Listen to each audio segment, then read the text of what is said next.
Do you remember all those commercials when we were younger about Red Bull gives you wings? Yes. Turns out they meant chicken wings on the Formula One team, and they actually put those chicken wings into the car. We had nothing for the intro, so this is it. The theme music is probably playing by now, and we'll get started.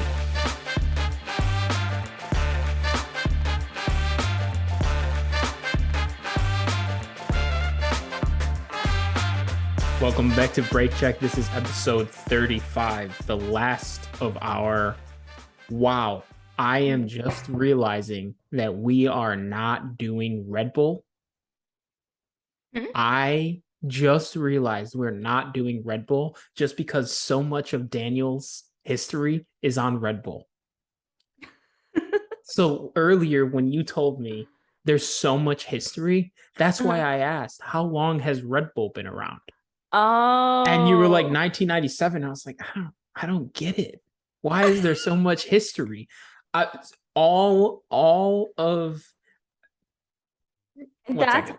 wait, hang on. That's hilarious that you caught that also on recording because I was also confused why you were asking about Red Bull. I So was like, I don't know. We covered it a couple weeks ago. I might honestly keep this in. This is episode 35 of Break Check. This is our last get to know episode. This is McLaren. If you just heard the intro, I made a horrible Red Bull joke. And that is because up until about 37 seconds ago, I thought we were doing the Red Bull racing team, which we have already done. And I That's why thought you did the Red so. Bull. That's why I did the Red Bull thing. And the reason is I'm covering Daniel Ricciardo, and almost Oh, all of his history, or most of his history, is on Red Bull. that is too funny. Megan, how was your weekend? Well, I did let you know how it was before we started Yeah, you don't recording. have to answer that. Um, yeah, it's fine. I had the flu and I have group projects, so take that as you will. Perfect. Mhm. I got my fourth COVID jab, vaccine booster, whatever you want to Nice call it. jab. They Knocked call it me jabs on. here. Didn't know Yeah. that. Yeah, the jab knocked me on my ass, which is Oh, did it? par for the course. I've had pretty strong reactions. It's like a 24-hour. I'm Mm-hmm. pretty out for the count, but I'm fine now. Yeah, that's good. So I was just kind of laying around all weekend, recovering from that, preparing for this episode, and which was not the episode I thought it was, That's wait, apparently. that's so funny. Okay. How was the bear game? Real quick. It was good. The Bears are like they're bad. The Bears are bad. Let me lead off with that. But they are fun bad, which is when a Mhm. bad team kind of starts to figure it out, but they still can't win games. It means they're Yeah. on their way to being good. So they lost 35 to 32 today. They had a Mhm. chance at the end, but there was a pass interference that the ref didn't call. And it just kind of ended the game for the Bears. But I can't believe it. I feel hope for our international listeners who may not follow American football. The Mhm. Bears are a bit of like a recurring laughing stock in the United States, and they're just kind of always bad, always not great. But things are looking up. Thank you for Mhm. asking. The Bears game was pretty good. Yeah, I can't say the same about the Packers. I don't know if you saw the results from Yeah. our Lions game. I before I finished because I also finished my research for this Mm-hmm. within the hour of recording. So I remember I looked and saw the Packers game was starting with the Lions, and I was like, oh, the Lions are 1-5, the Packers are 3-5, which is probably our worst record in a very long time. Yeah. And I was like, it's fine, whatever. It's an easy win. We needed it. I just looked when you were talking what the final score was. 15-9. Guess who's nine? Lions won. Yep, Lions won. So here's how I evaluate football teams. There's good teams and there's bad teams. And then in the middle, there's fun bad teams and not fun bad teams. Fun bad teams are on their way to being good. Not fun bad teams on their way to being bad. The Packers are fun bad or bad, not fun. this Bad, year. bad. They Yeah, are bad, bad. just and also for anyone who doesn't watch American football, the Lions have not been a good team for years. And like it's kind of like a fun team to play because you usually know you're gonna win. Same with the Jets, who we also lost to. So if that Yep. says anything, I think there's a new era of American football coming, and it's Yeah, not yeah. in the Packers' favor. Not to pour salt in the wound, I think the Lions are the only team to ever go an entire season without winning a game. Yeah, that's But sucks. yeah, enough American football. We have a couple little tidbits of news to cover before we get into McLaren's history, which is still I'm shocking still, to me. I still can't get over that. Okay. So, Yeah, take uh, us away. new news. I'm very excited. Bottas is going to be participating in the Race of Champions in Sweden this coming January. He was supposed to participate last year, had to back out last minute, which was kind of sad. Last year, Seb and Mick competed together for Germany. It was Mhm. awesome. I highly recommend watching if you've never watched it before. I'm hoping I'll be able to see more of it this year because it was actually very, very impossible to watch it in the US. Yep. There wasn't really any coverage in the US about it. Plus, with the time zone difference, it was pretty much just finding clips on YouTube. Yeah. So I'm hoping I can watch more of it now. But also in news, Stoffel Van Dorn, who just won the Formula E championship, is set to be the reserve driver for Aston Martin, which, as you many people may have known, Hulkenberg was the original main reserve driver for Aston Martin, which is leaving people to speculate some bits. Juan, do you have any thoughts on what might be happening? Yeah, I think Mick is out at Haas, and I think Nico is going to replace him. I have to be honest. I understand. Mm-mm. I understand why there's been such a push to keep Mick in F1 and to keep him in a good team and with a good seat. He's a Ferrari junior driver, the son of one of the best, arguably the best driver ever. He has the F2 pedigree, and he hasn't been on a great team in the last couple of years. But I do have to say, I just don't think he has it. I think he has it. I don't think the team believes him anymore. And I think the team gave up on him. And I think that also is impacting himself and his performance because he Yeah. actually has had I mean, he's been outperforming Magnussen in the last few races. Yeah. Yeah. But it's poor team strategy and or just a bad car that's kind of been holding him back. So I'm bitter. But that's okay.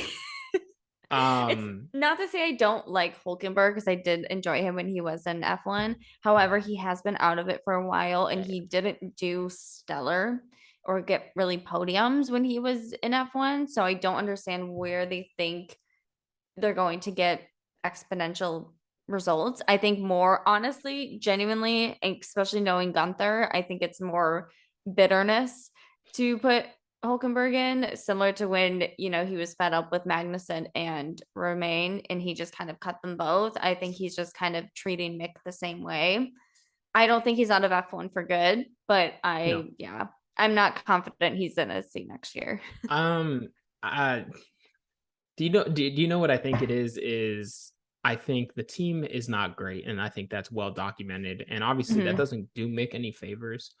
Uh, I would be remiss to not mention that Mick crashes a lot A and lot. costs a lot of money. A lot. Nico Hulkenberg could possibly be the least inspiring driver choice they could have done. But what Nico Hulkenberg is going to do is he is just going to get the car around the track in one piece. Do you think that's all they want? Honestly, for a team that's struggling for money and trying to get more sponsors and this and that, maybe. Yeah, fair, probably. I do think Mick will be back, and I think he will be back with Audi. Yeah. Which quickly to mention, I saw on motorsport.com that Bottas says he is open to partnering with Audi when they come in. Oh, So yes. yeah, I think we will see. I think we will see a Mick Bottas driver lineup in 2024, which I think could be great, and I think could I would be a love that. really good start for a fresh start for Mick. I would love that. And then we'll have Daniel Ricciardo back too somewhere, and it's going to be amazing. And I'm so excited. Just have to get through 2023 and hope it all happens. Hey, he's one of both of our favorite drivers, but I want Yeah. you to look at me, be honest with yourself, be honest with me, be honest with the camera. I He's not going to be back in F1. don't think I so. really don't think he is. I don't think so. I Yeah. think I don't think I don't know. I don't think he goes to IndyCar either. I think I don't know. I don't even know what he's gonna. I don't think he knows what he's gonna. I think he just wants to like live for a year and I think there's a gentleman's handshake agreement that if Hamilton wins an eighth, he'll retire. Mhm. Or if Checo decides to retire, he can have the second Red Bull seat. Yeah. Oh yeah. Other than that, I Yeah. see no way back into F1 for him. I mean, other than the only other thing I would be AlphaTauri, yeah, yeah. which I don't think will happen. It also kind of depends with the Honda thing and Yuki and all that, but Hmm, and also they have so many reserve drivers. I feel like you kind of yeah. have to get through some of them, at some point. So yeah, kind of unfortunate, but um other bullet points on the news thing, Vegas tickets went on sale. Not purchasing them. I don't know if anyone saw the prices. I think the cheapest 3-day weekend was 500, but you won't see the stadium. You just look at a big screen in a big circle. No sitting, no seats, no screen, or no track. You just sit in a circle all weekend. So, and then the only other option that was above that wasn't $8,000 was the $2,000 option. So yeah, no, sorry. This race is going to be inaccessible for most F1 No. fans, as most American races are. Are. So, Yeah, it's crazy though because I look at prices at some of the other races around the world and they're just so significantly more affordable. And I think that's how it's supposed to be. So it's interesting that when they're targeting the American audience, they're only targeting the rich and wealthy ones, not the population as a whole. yep. So kind of an interesting thing I love to look more into, but yeah. And then lastly, I said Mr. Vague, which is Seb, and he said he can't rule out a return to F1 because he doesn't know how he will feel in a year or two, which is his way of saying he doesn't want to talk about it because he doesn't know and he doesn't want to give an answer to anyone. So I respect it. Do I think I'm not actually even confident he'll come back because he seems really burnt out and kind of over Formula One as a whole, to be Hmm. honest. I think really it'll just depend on how much he really misses it and what he accomplishes in the next year or two. I would still love to see him back, but I'll be honest, I wouldn't be shocked if he never came back, like showed his face again. So Nothing a sabbatical can't fix. yeah, we'll see. On Vegas, very quickly, they had the launch party. I don't know if you saw any of the Yeah. clips and all that from then. They had, I think Mercedes and Red Bull were out there, just like Mhm. they just had some cars. They were doing donuts and stuff like that. And Checo was doing donuts without his hands. He was doing donuts in the car with both hands in the air.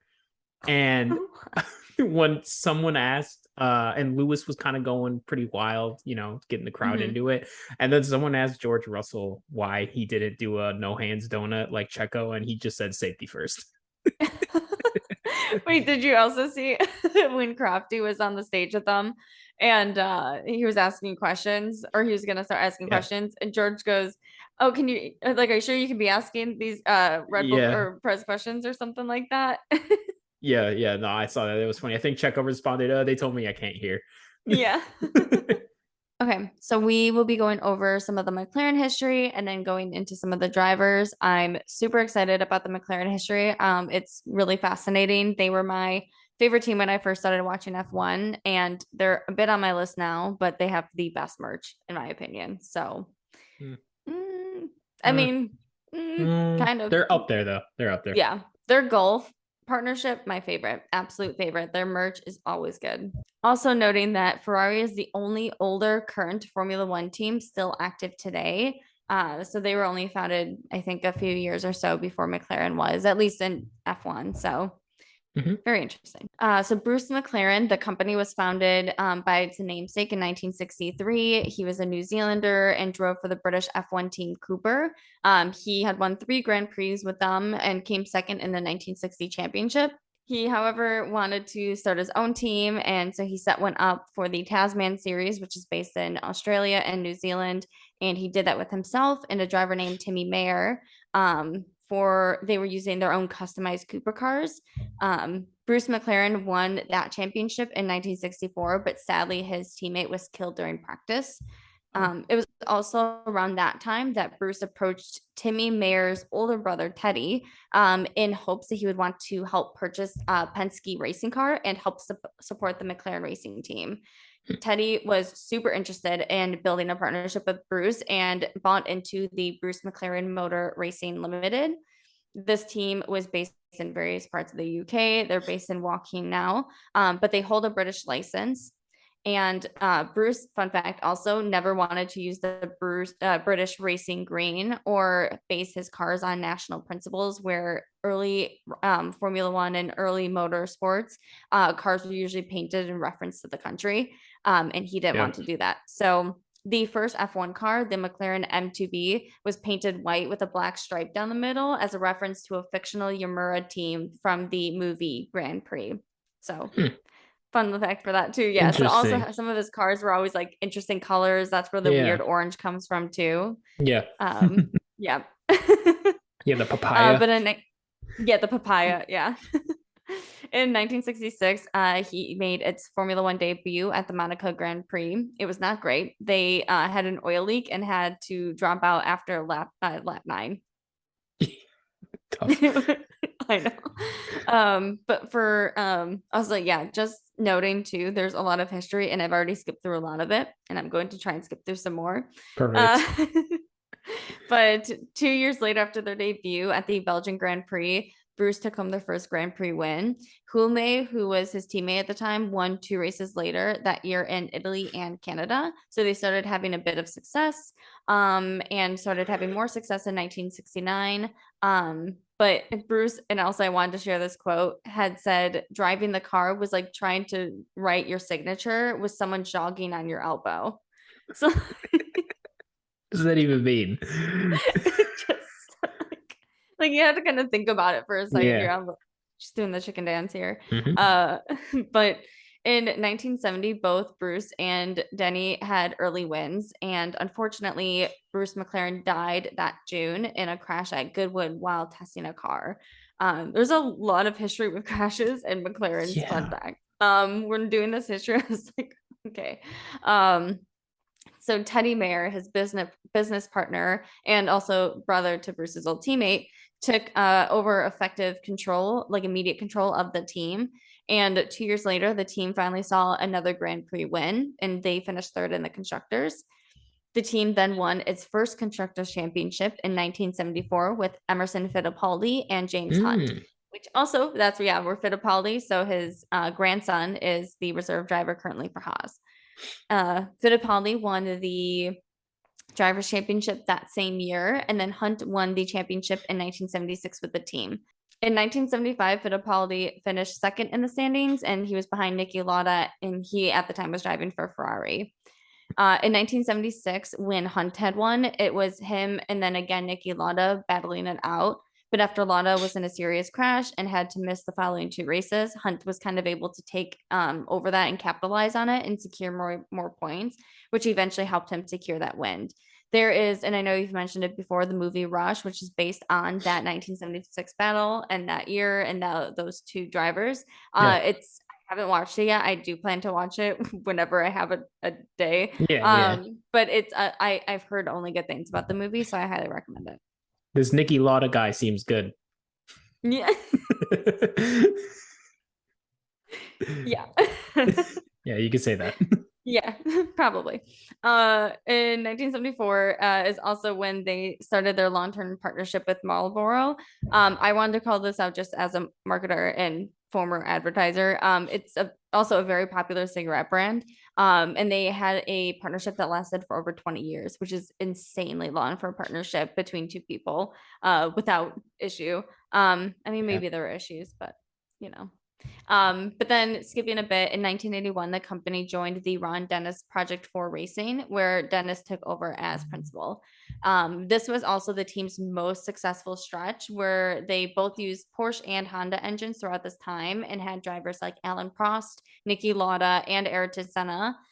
With all of those things combined, they have a total of 6 constructors championships and 7 driver championships, which is a lot. I bet that Senna guy was pretty good too, huh? Yeah, I guess. Yeah, a little bit. In 1988, it was also one of their best years, with teammates Prost and Senna winning all but one race. Yeah, which is insane.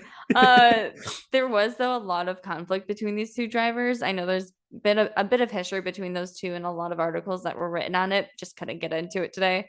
So Prost then eventually left for Ferrari. But that year was just an insane year for McLaren, similar to Mercedes over the last kind of so many years. They had a bit of shuffle in the 90s, just with the team as a whole, which caused some slow growth, and they had 3 seasons without wins. Then later in the 90s, Mercedes came on as an engine supplier, and then they had West come on as a sponsor, and then they had a former engineer from Williams named Adrian Newey who joined the team. And with all of that kind of refresh in the team, they were able to win the 98 and 99 driver championships with Mika Hakkinen and the 1998 constructors. The 98 constructors was their last constructors. But they were front runners in the early 2000s. And then in 2008, the team won their last drivers championship with Lewis Hamilton. Just wanted to add real quick, Adrian Newey currently with Red Bull as a bit of like a special consultant, and was recently a topic of debate because when it was rumored that when they went over the cost cap, that part of it might have been salaries. It was Adrian Newey's salary that came under the microscope. I love that. A little bit of history there. Yeah, that's a fun tidbit. Yeah. The only other bullet point I have on history, because I feel like current history, most people would probably either know or just really, we'll go over a little bit of it when we talk about the drivers. But today they currently have Daniel Ricciardo and Lando Norris. They are currently 5th in the standings as a team and are only 7 points behind Alpine. Real quick, do you think they will be able to pass Alpine in the next 2 races? No. The last 2 races? No, me either. No, but no. Yeah, Alpine looks kind of fast. I mean, if they finish, they're fast. Yeah. So yeah, I guess it depends if they finish. Alpine, very unreliable car. McLaren has 1.5 drivers right now, so we'll see. And then just real quick too, some notable drivers, which I think I've listed them all in this speech, but James Hunt, Emerson Fittipaldi, Lewis Hamilton, Ayrton Senna, Fernando Alonso I didn't mention, but there's also Mika Hakkinen, and then shocker, Niki Lauda and Alan Prost were also on the list. So Sergio Perez. Yeah, I always forget. I was like, really? Come on now, it's a 4-time race winner. I also forget, I saw something the other day. I forgot he's younger than Daniel. Yeah, he is. I think he's like 38 all the time. Checo's been racing forever. Yeah. But yeah, if you want to kick it off with the Daniel Ricciardo. Yeah, so Daniel Joseph Ricciardo, born July. Wait, he has a middle name, Megan. He's allowed to have a middle name, and I'm allowed to say it. Didn't expect. Daniel Joseph Ricciardo, born July 1st, 1989, 33 years old, born in Perth, West Australia, which is a state of Australia. Perth, I believe, the biggest city in Australia, 4th biggest in the Australian and Oceania region. Okay. I was like, definitely not bigger than Melbourne, no, but I don't think Melbourne's in West Australia. That's why I was confused at first. I was like, oh wait, there's like multiple. Yeah. Daniel Ricciardo is car number 3, honored after late NASCAR legend Dale Earnhardt, who was his like role model growing up. The number 3 Dale Earnhardt, NASCAR, one of the most iconic, cars in motorsport history. One thing I wanted to add, Daniel is a huge American football fan, and he is a Mhm. Buffalo Bills fan, and as we speak, is currently at his first game in Yeah. Buffalo. So good for him. Um, yeah, so early career, he started karting at the age of 9. I'd say this joke every time, like the rest of the F1 drivers, he was really good. So his single seater experience started in the Western Australian Formula Ford series in 2005. I think Formula Ford has come up a couple times. It's like a single seater, like entry level, like Yeah. pre-entry level. It's like the Yeah. pre-algebra of single seater racing. The- But he raced in that, and then he tried to race at the National Formula Ford Series in all of Australia, but he Mhm. leased a car for it that was 13 years old, and it just could not keep up with the rest of the field. So it did not go well. He came in like, I think he came in like 22nd out of 20 or something like Oh that. gosh. Yeah. Um, he then moved into F3 in 2008. He was in it for 2 years, 2008, 2009. He made his debut halfway through the season of 2008 season for SG Formula, which I don't think has come up yet. I have never heard of them. No. To be fair, we have not done any Australian drivers, so that's probably why. Um, he made his debut at the Nürburgring. Nürburgring. I always forget Yeah. how to pronounce that. Yeah. Yeah. It's So close. Yeah. then in 2009, he moved to Britain for the British F3, and he raced for Carlin Motorsport, who has come up quite a bit Mm-hmm. in these episodes. Only spent 2 seasons in F3, was decent, nothing like spectacular, but I mean, he was Mm-hmm. pretty good. He then moved into Formula Renault 3.5. He was signed by Tech One, and his teammate was Brendan Hartley, who Hmm. has come up a couple times, I Yeah. think. Mm-hmm. Former Red Bull Junior, was a reserve driver for them for a bit. Mm-hmm. So he, at the beginning of his Formula 3.5, Renault 3.5 season, he had a minor mountain biking accident that kept him out of the first couple tests of the season, but he still took pole at both season opening races. And Oh, after wow. both races, he finished second and third, and he was in first for the championship after that. After 12 races, he had 6 of the poles, so he was performing really well.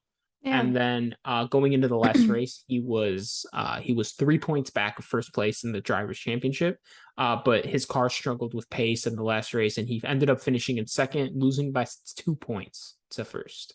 Oh, that's So tough. tough. Yeah. Um, this surprised me because after this, Daniel did not do Formula 2. What did he do? He he was just a Red Bull young driver in 2009 and 2010. He impressed a lot during his tests. So he Mm-hmm. came in guns blazing. During one of the Red Bull tests, he beat Seb's qualifying lap on the same track from the week before. So he was fast. Like I said, he Oh, has wow. weird experience before F1, not traditional, I wouldn't say, Yeah.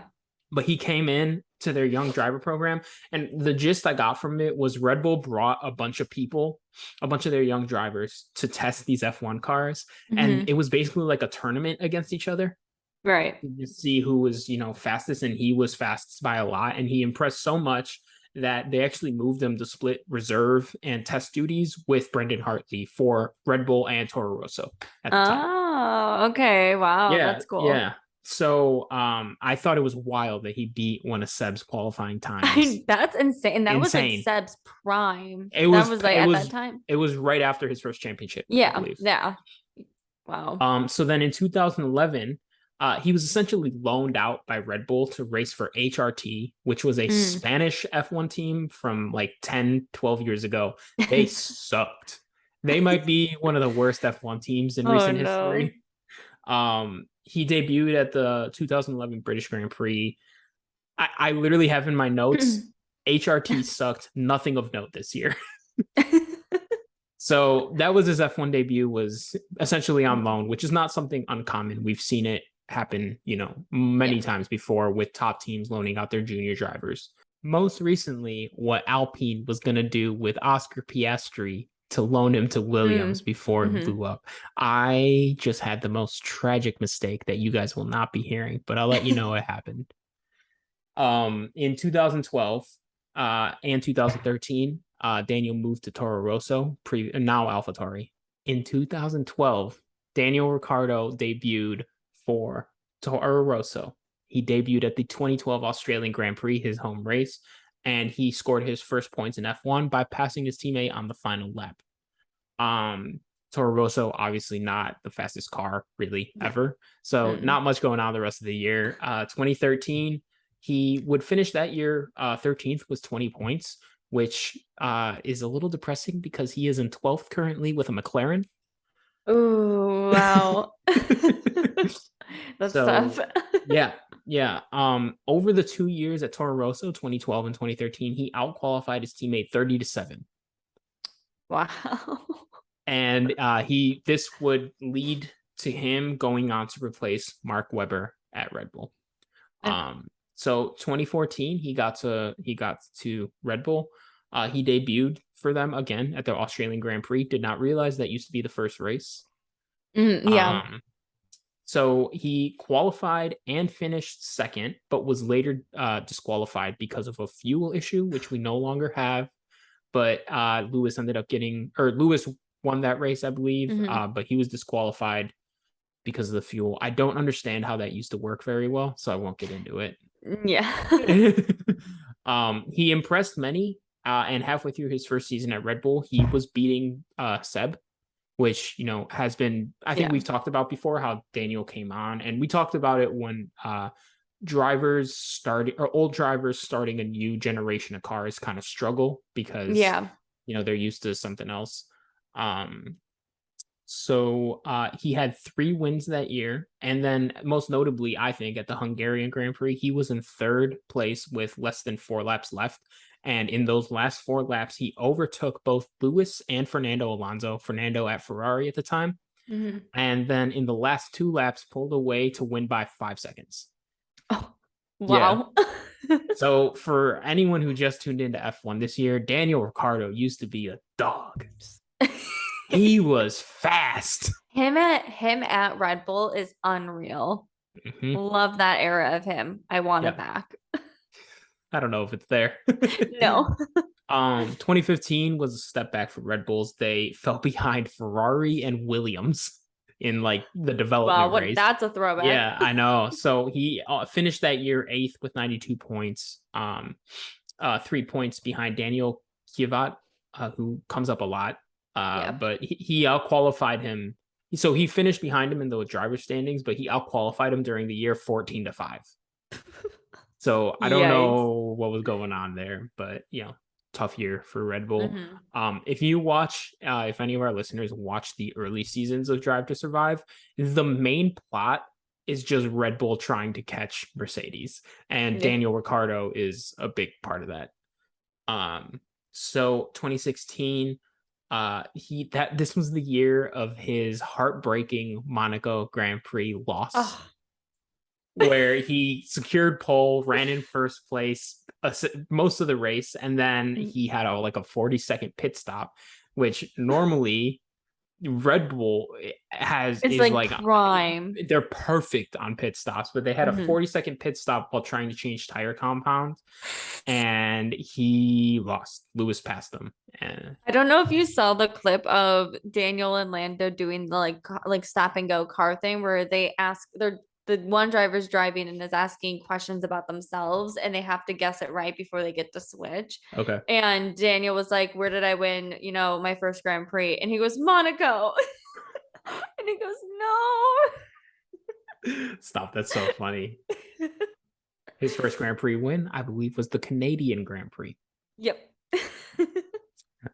So yeah, that was a heartbreaking race for him. And actually, interestingly, in that season, him and Checo were the only drivers to be classified in every race, which I had to look up what that meant. Being classified in a race is when you finish 90% of the laps that the leader does. Oh. So not necessarily finishing every race, but I guess there's a driver is classified for a race if he does 90% of what the leader does. Okay. Interesting. That's yeah. which I think is a good sign of consistency, which, Yeah, you know. love that. So then 2017, he had his Monaco Grand Prix redemption. He got another pole, but this time he won, obviously. And even if you're not going to watch the whole show, I think this is the best episode of Drive to Survive. Oh, it's one of my favorites. Yeah. It's so good. Yeah. So from here, Daniel is in his career, he's a 230 race starts, 8-time race winner, 3 poles, 32 podiums, 1,309 points. He's great his whole career. He is one of the best drivers on the grid, resume wise. Where I wanted to stop here, so we're at 2017, because this is when he becomes, it might have been 2016, but this is when it becomes clear that Max Verstappen is the future of Red Bull. And I wanted to just kind of open up discussion about Daniel's career from here, because some would say he ran from a fight. Others can look back and say now, everyone can look back and say now, Daniel's awesome, but Red Bull made the right call prioritizing Max. Max looks like an all-time great. Right. It was long rumored that Daniel wanted the second Mercedes seat that eventually went to Bottas. How do you feel as a Daniel fan about him leaving Red Bull? So I remember when it first happened, I feel like I was confused why he would do that, because he was having so much success with Red Bull and he had spent so many years developing with this team. So especially when he switched to Renault, it was kind of like, like why them, like they weren't anything substantial. At least I didn't think so. But now looking back, I actually think that was the right decision, because knowing he wanted to be I think it was the right decision. Where I think he might have gone wrong was leaving Renault. I think that maybe was more of a mishap for him, because Renault, as we know now, which is Alpine, is so significantly far ahead. And I think if he had stayed with that team and developed with them and built himself up from there, I think more would have been possible. But that's my thought. No, yeah. I mean, it's like one of the main F1 talking points is Daniel leaving Red Bull, just because, I mean, he's a race winner. Most drivers aren't, let alone 8 times, and I just feel like you said, I don't think his career went downhill when he left Red Bull. I think it went downhill when he left Renault. Yeah. Which, he was at Renault from 2019 to 2020. Had a well-documented rough start in 2019. He was partnered with Nico Hülkenberg. He had 2 retirements to start his season. His best finish that year was 4th, and he finished 9th in the World Drivers' Championship. 2020, started the season with another retirement. He had an 11 race point scoring streak. 5th in the World Driver Championship. He finished 6 points behind Checo, and 4th, who was at Force India at the time, I think. So obviously, Daniel's time at Renault did not go as expected. He would eventually leave to McLaren, which we can talk about his time at McLaren, before we move on. But I do think that leaving Renault is where he went wrong, because, you don't, Max, I think everyone could see from early on that Max was the future. There was no competing with it, on top of Red Bull prioritizing Max in strategy and in race. He was eventually just going to be better and just start beating him. So if you don't want to be around for that, I do not fault Daniel for that. But he wants to go to Mercedes, which I never understood, because no one was beating Lewis during that stretch of time. No. So he wants to go there. It doesn't work out. Okay, you're now going to a midfield team. If you're going to a midfield team with the hope of developing it, you can't leave when it doesn't happen right away. Right.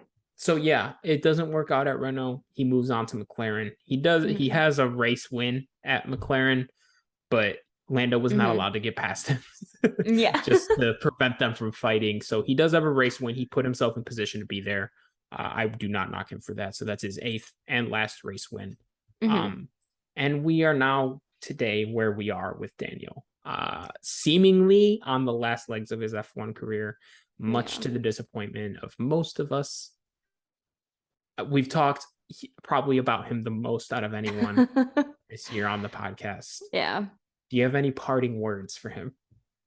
I just genuinely hope that he takes however long he needs during this hiatus Yeah. and does whatever it is that he needs to do to figure out what it is that he wants to do. I hope he isn't so hard on like he has to come back to F1. Like I hope he can make peace with, the possibility of it not. But and I'm sure many Daniel fans will continue to follow him with whatever he does. He has a photography Instagram now as well. So if that's all he does, I will be liking every single one of those photos. So Yeah. We've both said that you don't just forget how to drive, and there's obviously something going on behind the scenes that we may or may not find out about down the line. I hope whatever, like you said, whatever he's got to do, he does. And if we see him back in F1, I'll be the first in line, like to be excited for it. Yeah. Just a So Daniel flag. yeah. So yeah, that's all I had on Daniel. He's both of one of our favorite drivers. So I wanted to Yeah. make sure we said something nice on our way out. Yeah. I love Yeah. that. Perfect way to end it. Do Well, I guess now we're not we ending it because we have get to talk Lando. about everyone's favorite driver, Lando Norris? And no one's, if you're not watching the video, Juan just rolled his eyes as thick as ever. So Yeah, they just went back into my bedroom back there. okay, so in between recording Daniel's bit and Lando's bit, I did a quick Google search of what Lando's middle name was because I felt like I now needed to share. And turns out I don't think he has a middle name. The first site that popped up was 42 facts about Lando Norris. So I clicked it and it said Lando Norris, it was like, what is he named after? And some people thought it was rumored after some guy from Star Wars. And Lando Norris denied it, saying it has nothing to do with Star Wars. My mom just came up with it and she doesn't have a clue what Star Wars is, which I thought was a bit funny. But then the next one was what's his middle name? And it says he doesn't have one. So I think it's just Lando Norris. But I got mine from Wikipedia. Also, I don't know if you've noticed, I actually normally say the driver's middle names. I don't think I've noticed that. I think I've said it every time. Yeah, because Kevin Magnussen was Kevin Jan Magnussen. Oh, and I right. asked if it was Jan or John. Yeah. I don't know why it shocked me earlier, but okay, so Lando Norris, guys. He was born November 13th in 1999. So happy early birthday, Lando. It'll be the same day as the Brazil race. He was born in Bristol in the UK, not in the US. There's a Bristol in Wisconsin. So there's also a no one's Bristol in gonna get Connecticut, I think. Oh, okay. Yeah. There's a lot of Bristols. Yeah. And he races under the number 4. He is a Belgian British racing driver because his mom is from Belgium, dad is from England, but he races under the British flag. His dad was also a fun fact. His dad was ranked the 501st richest person in the country, in the UK as of 2018. He's a retired pensions manager, but he was, and he now has an electric scooter company called Pure Electric, and it's also one of the sponsors for Lando. You see it all the time, and he drives this electric scooter around the paddock. He has 3 siblings, with himself being the second oldest. He has an older brother, Oliver, and he has 2 younger sisters, Siska and Flo. He has never finished what we would call high school. He left before taking his GSCEs, which is our ACTs essentially. Okay. He did have like a tutor for science and math, not English, but or history, but that's fair. But I saw in an interview, I don't remember if it was him or with another younger driver, but they talked about how drivers typically in that like 16 year old age drop out of school to commit full time to motorsport, which I didn't really think about, but it makes sense because these competitions are all over the world sometimes, and they're probably throughout during the school year at times. So it kind of makes sense that they have to, pick one or the other. And I'll get into his history, but if you're doing well, like it kind of makes sense to put all your money in that.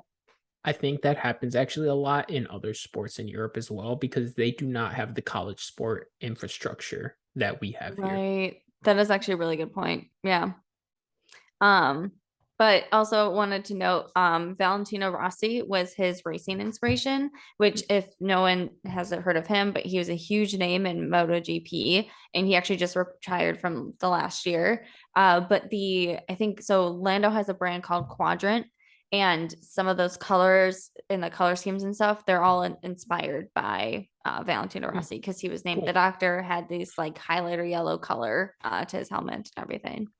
But he started his four-wheel racing career at 7 years old, and he claimed pole position at his very first event.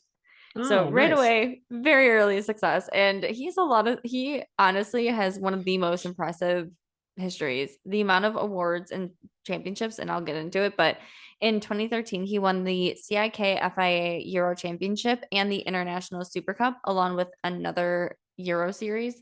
Mm. Um, so the following year, he then won the FIA Championship that he was in and made himself the youngest karting world champion. Um, right off Could the I add bat. something real quick? Yeah. Lando actually has his own line of carts Oh, that yeah, yeah. I would love to try sometime. They seem very fun. They seem good, like very Yeah. cool. Yeah.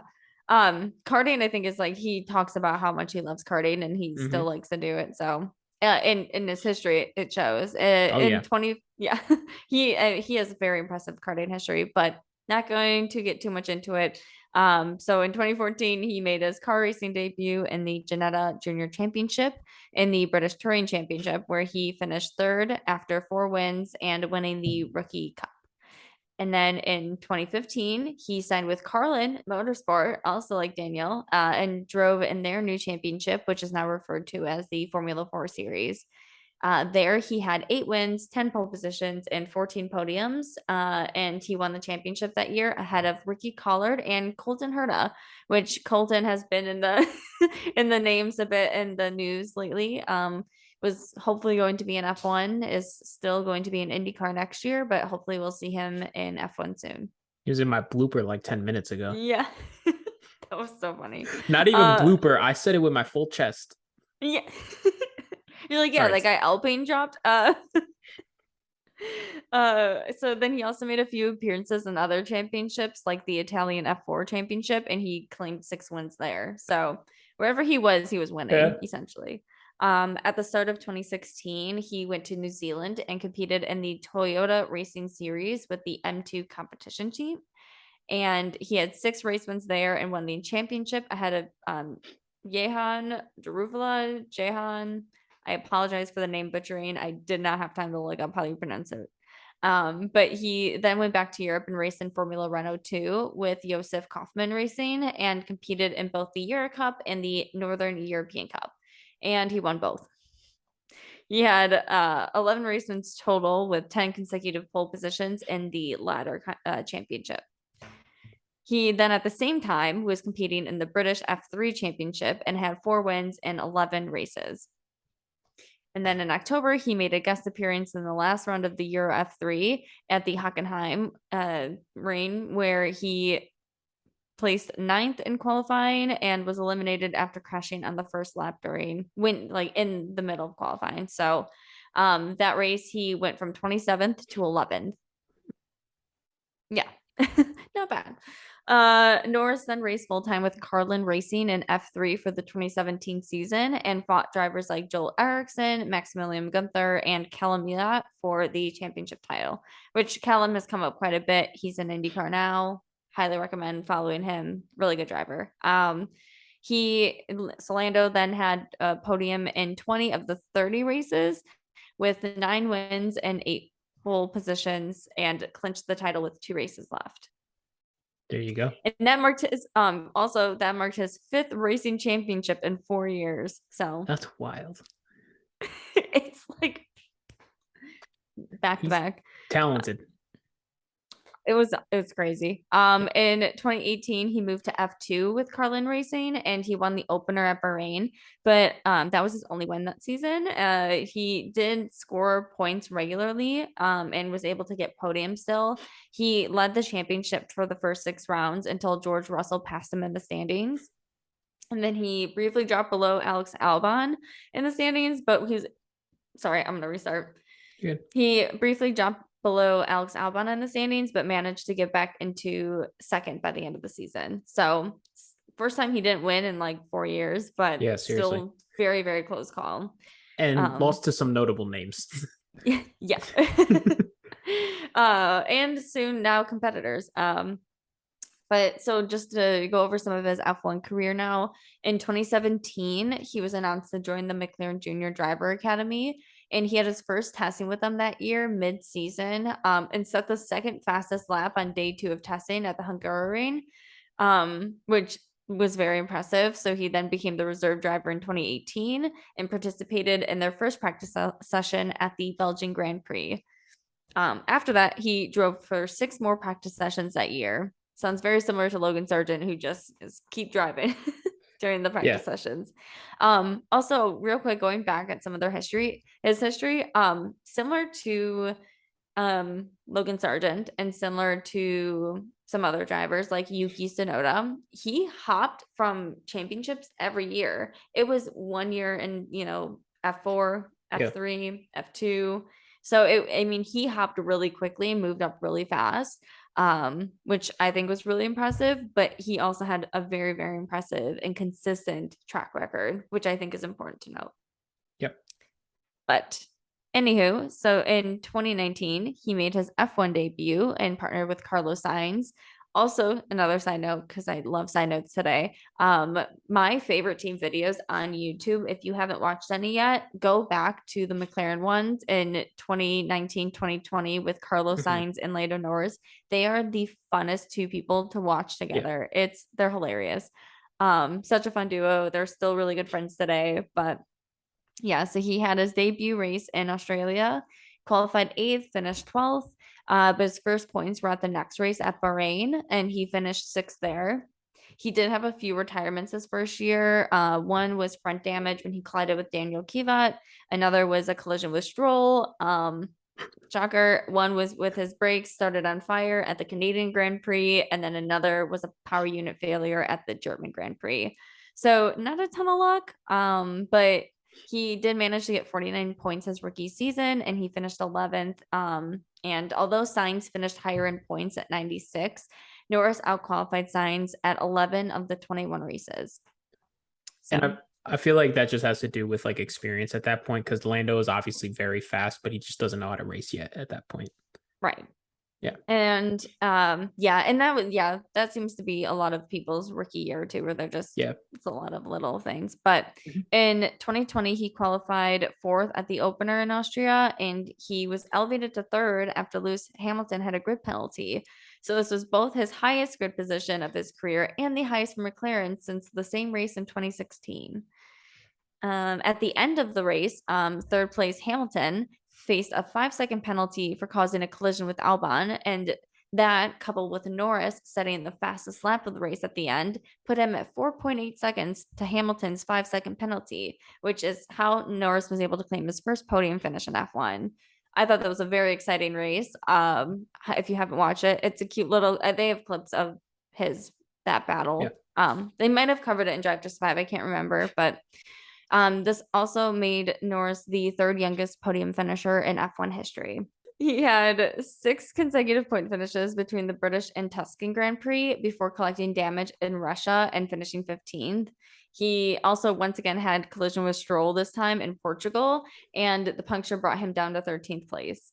Also wanted to note here, Norris was criticized at this time for commenting, "Stroll doesn't seem to learn," along with Lewis Hamilton. There was a comment, about Lewis Hamilton's having the most Grand Prix or Grand Prix wins, and Norris, it was described as meaning nothing to him.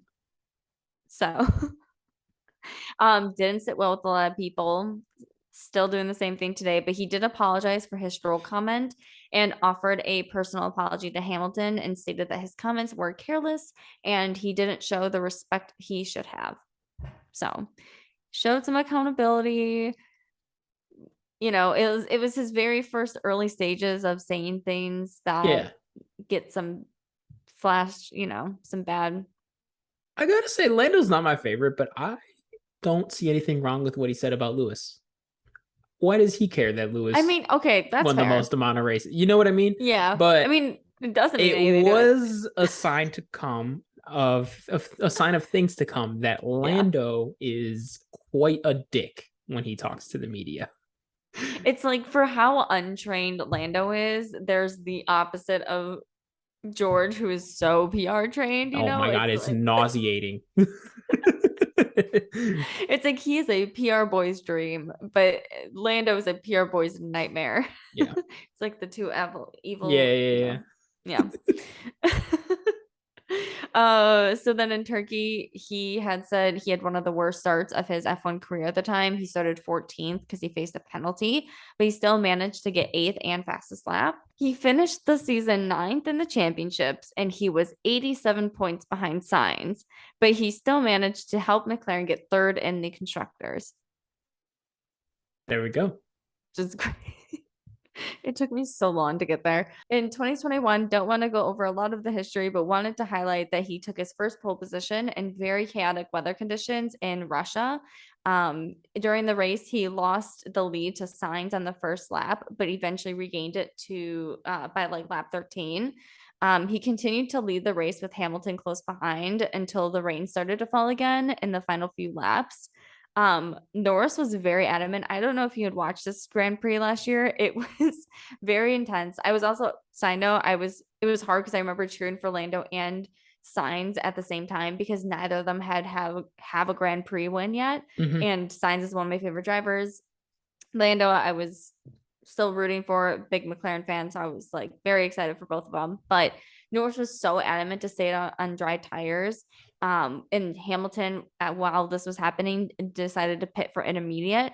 The rain then started to get way worse, and Norris spun out onto the side where Hamilton then overtook, and Hamilton went on to win his 300th Grand Prix win. Yeah. And Norris finished seventh. So he was unable to finish higher than seventh the rest of the season. However, he did qualify third in Abu Dhabi, and he finished sixth in the standings and was only 4.5 points behind Sainz. He has yet today to have a Grand Prix win, but he is the only driver this season, other than Red Bull, Ferrari, or Mercedes, to have a podium so far. So he's currently seventh in the standings, and he's set to remain with the team until 2024. Yeah. Lando, one of the young talented drivers in F1. Bit of a weird one for me, him, Yeah. because he very clearly has the young talent, Yep. but every year he gets less young. Yeah. And I don't know if maybe I think he's worse than everyone thinks he is. I don't think that's the case because he's obviously very talented. I think maybe as more years go on, we come to find out that other drivers are a little bit better than we maybe thought. Yeah. For example, like Carlos. No one is signing Carlos to be their number one driver, but I do think Carlos is better than Lando, which maybe 2 Yeah. years ago we would not have said. You That's know what I that's mean? right. I think people think I even think Lando thinks, and this could be true too, but I think, every driver wants to be a world champion. And I think a lot of people expect Lando to be like a George Russell or a Charles Leclerc, Yeah, who is world championship contender possibility. I do think he has the potential. To me, it's his commitment to McLaren and whether McLaren's able to get him there, because I think it also is a case of how long does Lando really have with McLaren to like get a good car to like be a yeah, championship contender before it like misses that mark, and then it's just kind of, yeah, downhill from there. Then you have like a Daniel Ricciardo situation where you're just right. not getting what you think. Yeah, no, I mean, you blink and next thing you know, you've spent 10 years with a team that hasn't been competitive, you know? Yeah. So That's also kind of where I'm concerned, not concerned, but I'm more curious to see how Pierre does next year because I think Pierre is a great driver and he has done so remarkably well with AlphaTauri, especially the past two or last year and the year prior. mhm. But this year's been kind of weird and Yuki's actually been outperforming him kind of a bit. Yeah. Yeah. And they're not prioritizing Yuki, No. which is even though they should be because he's who's staying. But Yeah. so I'm really, really curious to see how Pierre does next year, especially next to Ocon, because Ocon is also one of those drivers where I never really think is like super significant compared to Yeah. everyone else. Like he's like a driver I forget about sometimes because there's just so many other ones. But Mhm. yeah. It's interesting. I'm curious to see where his career goes. On a like general note, we talked earlier when we started the podcast about teams prioritizing young drivers more and how we liked seeing it. And it's cool to Mhm. see these guys with a ton of potential get these opportunities. I think something that, and we'll see how next year goes, but with for every Max Verstappen, there's like a Stroll where it doesn't Yeah. work, and I think as more and more young drivers get prioritized, what if the established guys like don't fall off, you know? Yeah. Then what? Because okay, Hmm. Lando's got someone like Lando's like this is the future. We got to build around this guy. Um and 5-6 years passed and it just didn't happen. And then Red Bull and you know Red Hmm. Bull and Mercedes are on year 10 of dominating with Lewis and Max, and it's weird. I Yeah. don't I don't know fully what I'm trying to say, but I guess I'm just a little confused on the balanced line of like prioritizing young guys, but Hmm. understanding that sometimes the older driver is just better. Well, and that's where I'm interested for next year because Oscar Piastri's only a year younger than Lando. Like they're both young drivers. Yeah, And so you don't have like an old experienced wise driver on your team. You have two young, kind of immature guys yeah, driving for yeah. you. They're both still, I mean, Lando's 22, I think. I Right, mean, about right. to turn 23, but and then I think Oscar's 21. So they're going to be two very young guys driving for this team, and it's going to be a very different dynamic that they haven't had ever really in their Yeah, team. yeah. They've always had slightly older guys, or at least like one guy that was a little bit more aged in Hmm. F1. So I don't know. That's really going to be an interesting dynamic, I think, for next year. I agree. And like they're mortgaging so much on young Hmm. drivers. Where if you look at like Red Bull, Mercedes, and Ferrari, like Hmm. Ferrari, how many junior drivers do they have? And Sainz isn't that old, but none of them are better than Sainz, and they No, won't get replaced with Sainz. How many no, junior drivers does Red Bull have? And they're just not going to replace Checo with them. How no. long did Bottas hold off getting replaced by George Russell? I'm a little worried Yeah. about McLaren putting so much faith into these young Into drivers it. next year.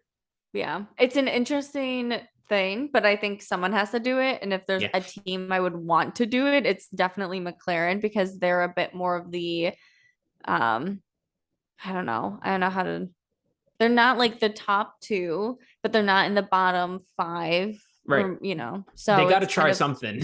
yeah, someone's got it. And no, it's not gonna be Ferrari. They're Yeah.